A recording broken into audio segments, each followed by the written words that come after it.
Well, welcome to the next lesson in the series on learning the guitar fretboard. Um, we have gone through the first string, the second string, and the third string in first position, fifth position, and ninth position, fifth position, and first position. And then in the next lesson, after doing those three strings, I had you write out the scales.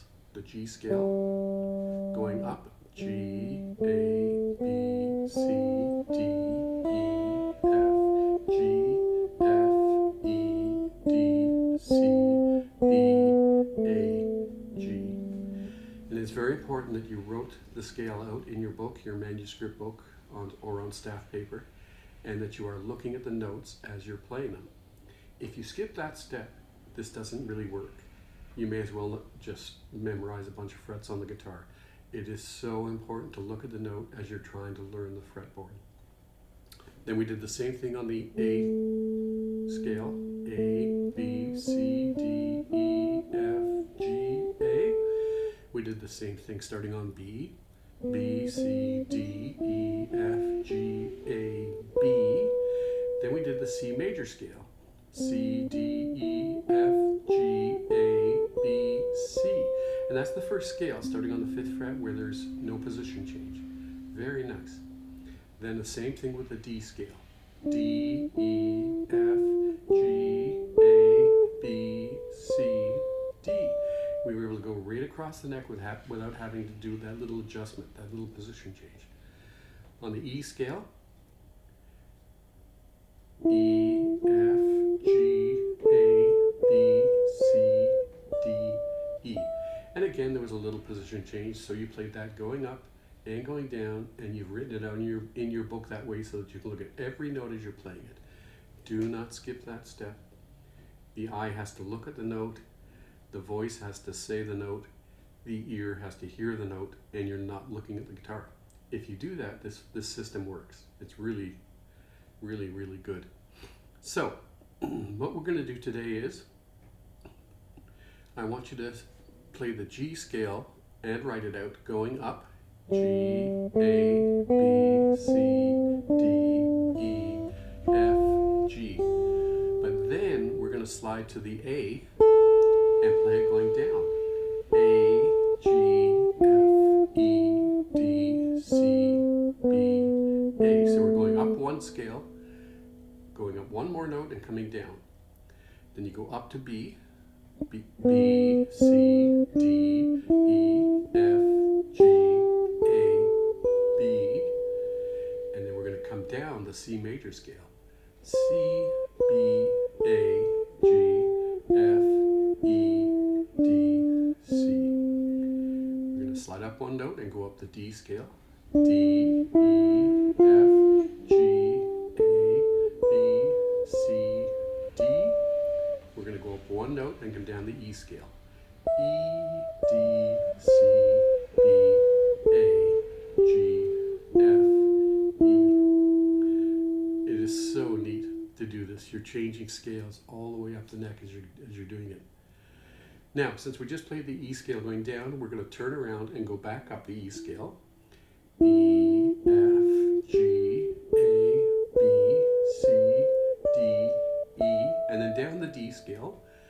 D, C, B, A, G, F, E, D. Up the C scale. C, D, E, F, G, A, B, C. Down the B scale. B, A, G, F, E, D, C, B. Up the A scale. A, B, C, D, E, F, G, A. And down the G scale. G, F, E, D, C, B, A, G. And you see that I'm naming and thinking every note as I'm doing it, looking at the paper. If you skip the paper, it doesn't work. Okay, I'll say that over and over again. You must write these scales out. It's such good practice to take a pen, pencil, and paper and write the notes out. G, A, B, C, D, E, F, G. and then go up to A and go backwards. A, G, F, E, D, C, B, A. And practice saying the alphabet forwards and backwards. Try that. Say the alphabet backwards from C. Try it. What happened? Your mind does not like going backwards. We learn in school C, D, E, F, G, A, B, C. In music, we have to go C, B, A, G, F, E, D, C. Try that on every note of the musical alphabet from A right up to G and backwards. It'll be interesting.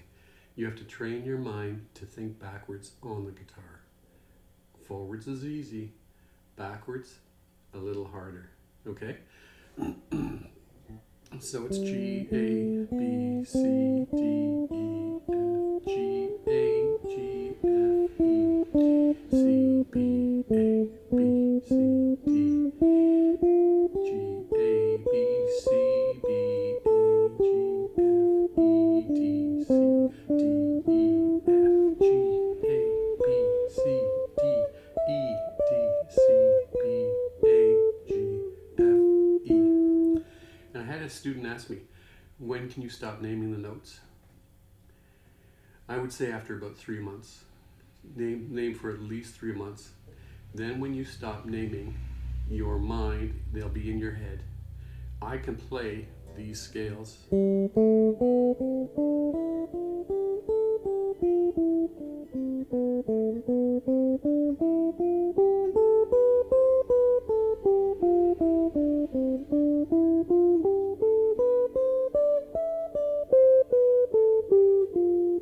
Guess what's happening?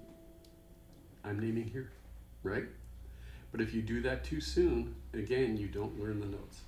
I did it 100 times, hundreds of times. Naming. I just knew it worked. If you do it, it works. Okay, and that's a great exercise because it gets you moving on the neck, up and down of the 3 strings. So before we even attempt the 4th string, I want you to perfect these scales. So you have to write a scale from going from G up to G, and then take it A down to A, then do B, then C, then D, then E, then go back up E, down D, up C, down B, up A, D, C, B, A, G. I'm naming them in my head because I've done them so much and I know the guitar neck. I know the entire neck. Learned it from naming the notes and looking at them on the paper. Try it. Now, how long will it take you to learn these 3 strings perfectly? It could take months. Doesn't matter. I always told my students, this is not a race. You are learning slowly. Let the fingers learn the notes, but it's the ear hearing the note that is most important. Okay? So in the next lesson, we'll go on with the 4th string, and we'll do some scales starting on the 4th string. Same thing, we're learning the neck going across. We still do it in 1st position, 5th position, and 9th position. But whatever you do, write those scales out on the paper. Okay? Can't emphasize that enough. It's what makes this method work.